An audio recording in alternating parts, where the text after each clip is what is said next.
Okay.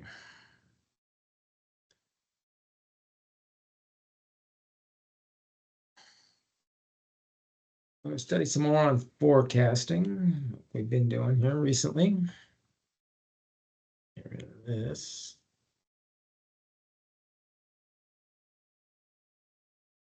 And develop supply forecasts in light of economic and technological trends. So we get some more economics 101 in today. So you've got types of forecasting, you got quantity, which is usually what we do. You can forecast in dollars, and occasionally we do that, but not usually. Industry capacity and availability, which we do a lot. Company must determine if there'll be enough industry capacity to meet their demand. Cost and price forecasting. Yeah, I don't think we forecast so much as we guess. Predicting the future price of raw materials such as oil and copper. Cost forecasting would be taking the price forecast and predicting how it will affect the cost of the product. So we do that a little bit. So copper, how will that affect the price of wire harnesses? Technology, need to forecast technology trends which can impact demand as products and services evolve. And planning uses the following reviews to determine a commodity strategy. So your procurement history, who you bought from, how much. Economic review of key spending categories, which we'll cover some of the economics here in a minute. We covered some in C1. Analysis of present competitive environment, forecast of supply, forecast of demand, forecast of costs and prices. Very similar to Porter's 5 forces. Assuring supply in JT and sole source environments becomes critical. So if you're going to do JI just in time, or you're going to sole source or single source something, then you got to make sure you're going to get parts. So economics terms used in forecasting: price indices.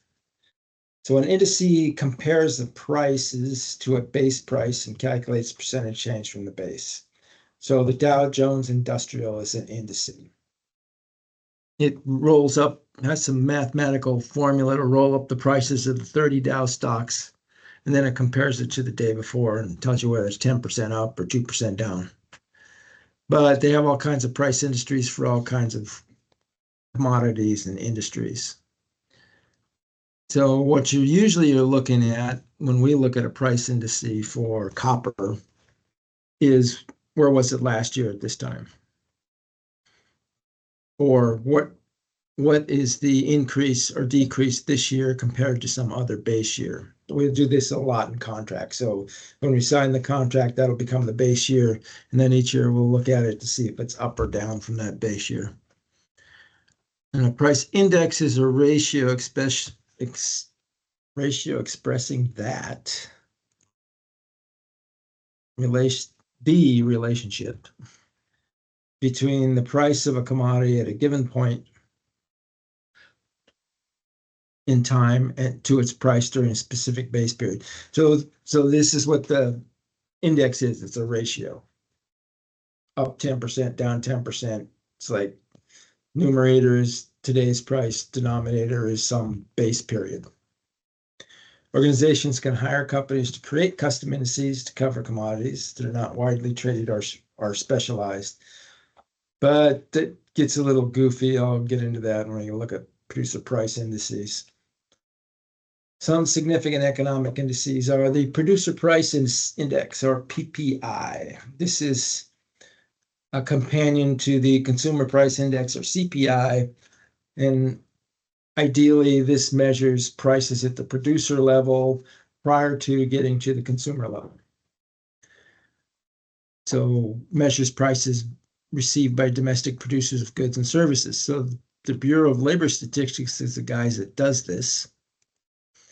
And they produce a bunch of indices each month that they track. There's a lot of this stuff in here.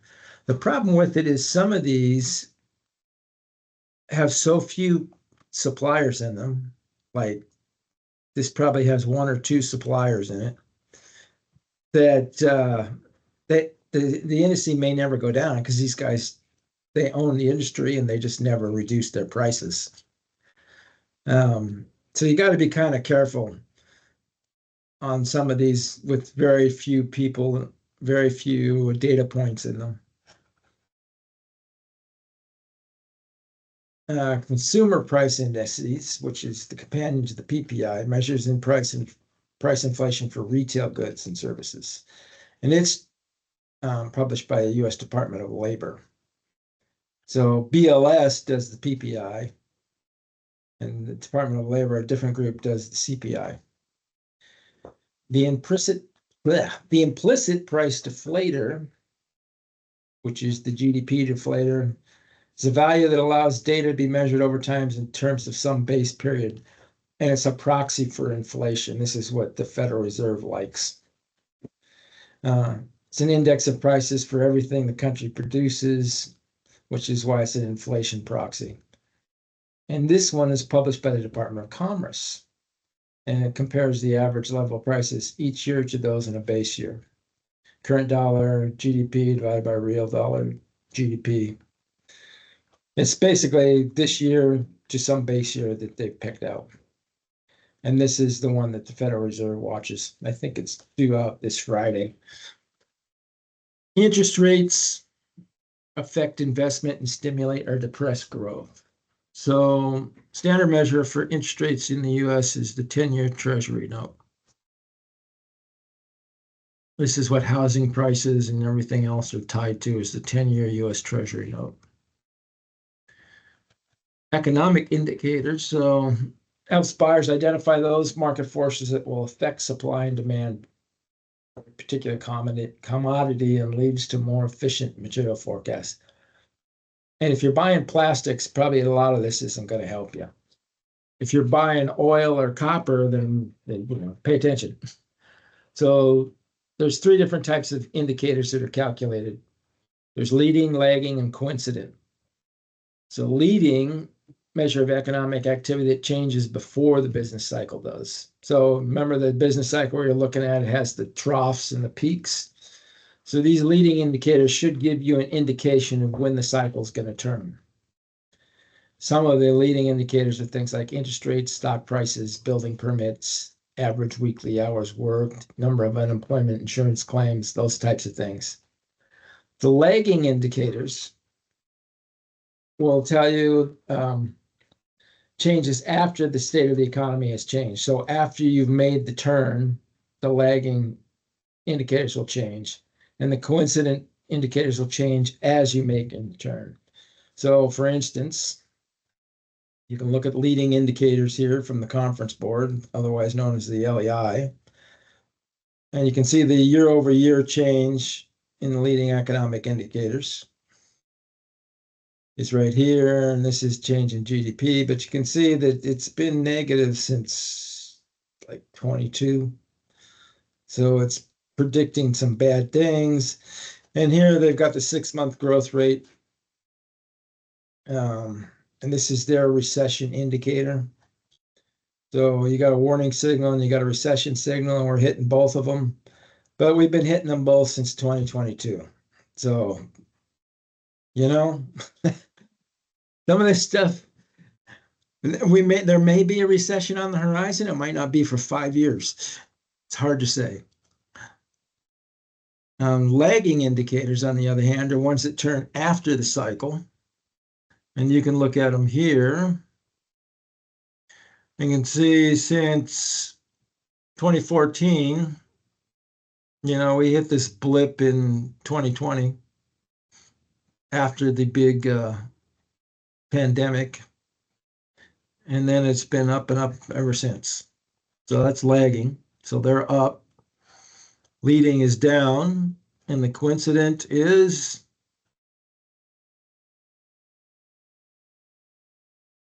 also up. Here's March 2020. Since then, pretty much up and to the right. So it's anybody's guess. And if you can predict these things, you can make a lot of money in the stock market. Inflation and deflation. Inflation is an increase, and deflation is a decrease in the economy's average level of prices. So the GDP deflator we talked about is a measure of inflation and deflation. You don't often see deflation. We saw it in the 1930s during the Great Depression. And we saw a little bit 2008, 2009 during the Great Recession, but that's about the only time we've seen deflation. Although locally you can see deflation in property values and other things if there's an economic problem in a local area. Capacity utilization, the extent to which an organization or industry or a nation uses its installed facilities, usually expressed as a percentage. So 73% of capacity. Now, this is collected by the Federal Reserve. You don't want to go over 85% because if you go over 85%, that means that you're not taking your machines down to do maintenance at all. And sooner or later, everything's going to break down. Economic indexing, comparison between a base period and a later period, looks for changes in direction of the data. Current period minus prior period divided by prior period. So this is how you do an index. GDP measures the value of all final goods and services produced by the economy. It comes out quarterly. Purchases measured on purchases by households and the government. We used to do GNP, but we haven't done that for 30 years. It's changed over in the 90s.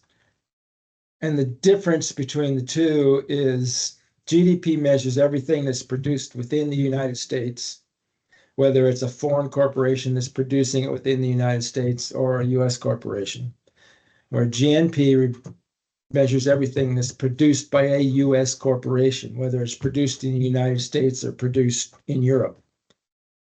So it just makes more sense to do GDP. And then you got the balance of merchandise trade that we covered before. Countries that export more than they import are wealthier. This is the country's income statement, but the balance sheet also looks at the capital inflows, and the US has always had high capital inflows to balance out the negative merchandise trade deficit that we deal with. The balance of payments is the balance sheet. Basically, the merchandise trade is the income statement. So although we have a negative income statement, we have very positive assets in our balance sheet. So capital account and the balance of trade, the government reserve accounts, those all account for the balance of payments. Exchange rates, the value of one currency it takes to buy another. So currencies can be floating or fixed. Most of the Western European and Asian nations are floating. So the exchange rates are determined by market forces. There are certain ones that peg, like Hong Kong used to peg to the dollar. I think Australia also pegs to the US dollar. And there are other currencies like China, which are fixed. An exchange rate has a base and a counter. In a direct quote, you have to know which way they're going, which is the base and which is the counter. So when we talk Canadian dollars, how many Canadian dollars to the US dollar? It's like $1.36. And the $1.36 Canadian dollars buys one US dollar. But if you flip it around, you can say, well, how many Canadian dollars does US dollar buy? Well, it's about 76 cents. So it depends on how you're looking at it.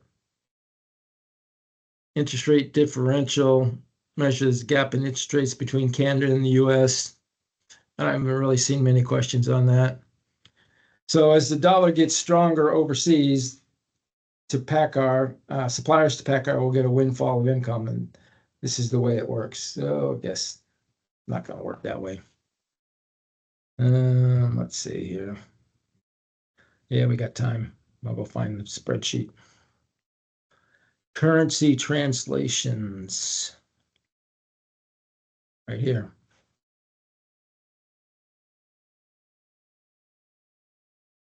So you can see here that today, $1 buys 100 yen, or 1 yen buys a penny. Usually it's expressed this way, though. $1 buys 100 yen. So sell to the buyer, which would be Packard. We're going to sell it for $100. We're going to pay him $100. Supplier's then going to convert that into yen because it's a Japanese supplier that is not a large corporation. And they're going to get 10,000 yen when they convert that. Now, that's good because here's the material breakdown. And they need about 10,000 yen to make a 10% profit, which is, not huge. But the dollar weakens against the yen. So it will only buy 75 yen now and not 100. So we're still going to sell, we're still going to give the seller, our supplier, $100. And then the supplier is going to be able to, that's going to convert to 7,500 yen, which means he's going to lose all his profit because the currency has changed. It's now costing him $133 to make the part versus 100. If it weakens, so you'll hear from the supplier in this case because they're underwater. In this case, you probably won't hear from the supplier. So the dollar strengthens against the yen. Instead of 100 yen, it'll now buy 125. And that will convert to 12,500. Supplier gets a windfall of 2,500 yen or $20. So it's like raw material. If you got a small supplier that doesn't have international operations, that's overseas, you have to treat it like raw material and look at it like once a year or every 6 months. If it's a large corporation like us, then they're on their own. I mean, we have to hedge currencies with the euro. Most large corporations know how to do that. I don't want to hear a bunch of garbage about how the currency's going against you. Get better finance people. All right. Let's see. We covered the ISM reports, government publications. Department of Commerce covers a number of them. There's Market Watch. You can get stock market news. There's other surveys. You can buy information. Industry has some sources. And PACCAR's controller will produce these indices for us. So you can look these up. They keep these up to date. And it's mostly raw material cost prices, aluminum, copper, that type of thing. All right, all the following are considered leading indicators except what? What is not leading the turn in the economy?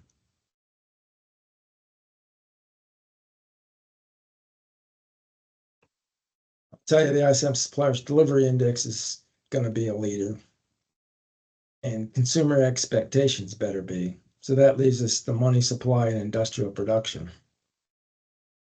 And I'm willing to bet it's industrial production because the money supply should also be a leading indicator. Let's see what these guys say. B is right. Industrial production is a coincident indicator.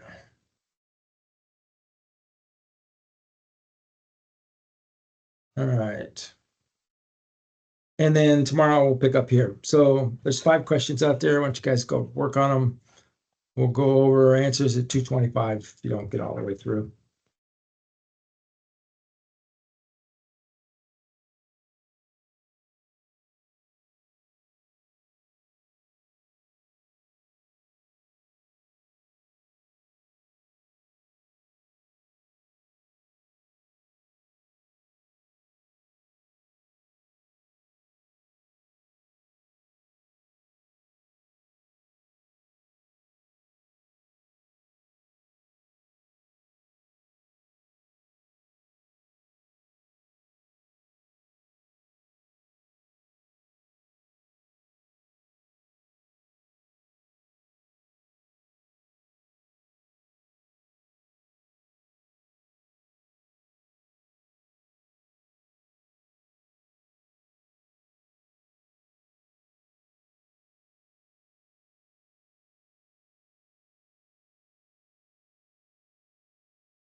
Just let me know when you finish, Katie.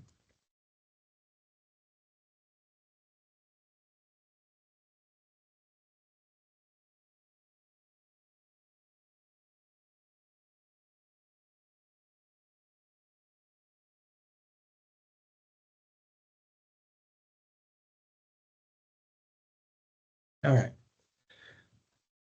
Number one is Bravo. Tourism does not have as great of an impact on the U.S. economy than the other options. Two is Charlie. The balance of payments is a measure of the difference in the flows of funds across nations' boundaries. A currency exchange rate is the price of one nation's currency as it exchanged for another. Doesn't have anything to do with the balance of payments. Three is Alpha. Consumer price index is the collective price for a group of items, and that's usually what we look at for retail consumer prices. Four is Delta. This is another way of defining gross national product. And five is Charlie. Because the US dollar will buy fewer yen, in other words, convert to fewer yen than it did before. This is what it means if a currency weakens against another. It will buy fewer of the currency pair at that time. And then since the Japanese spring manufacturer has to convert to yen to pay the bills, he has fewer yen as revenue. But continues to have the same amount of yen as costs. All right, any questions? Nope. If not, we'll finish this up tomorrow. All right, thanks, Rick. All right.